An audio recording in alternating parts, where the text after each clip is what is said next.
కాణిపాకంలో దర్శనం ఇంకా అన్నప్రసాదం అయిపోయిన తర్వాత మాకింకా చాలా టైం ఉండే. మేమైతే ఒక 1 అవర్ అలా రెస్ట్ తీసుకొని చిత్తూరు బయలుదేరాము. కాణిపాకం టు చిత్తూరు ₹40 పడింది ఇద్దరికి కలిపేసి. అక్కడి నుంచయితే వేలూరుకి మేము ఒక ఆటో మాట్లాడుకున్నాము. 300 అయింది.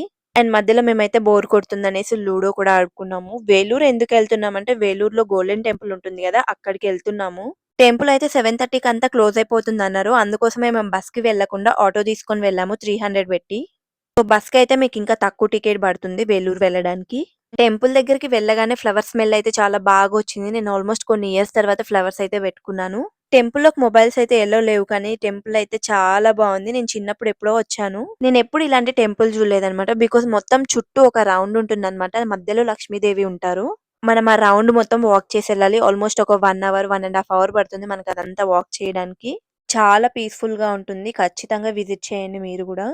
అండ్ ఆ రౌండ్ చుట్టూ వాటర్ ఉంటుందనమాట. ప్రతి టెంపుల్‌లో మామూలుగా మనం కానుక వేస్తాము. బట్ ఈ టెంపుల్‌లో అయితే మొత్తం వాటర్‌లోనే వేస్తారనమాట కానుకలు. వాటర్ మొత్తం కాయిన్స్, నోట్లు, కార్డ్సే ఉంటాయి. మీరెప్పుడు చూసుండరంతా.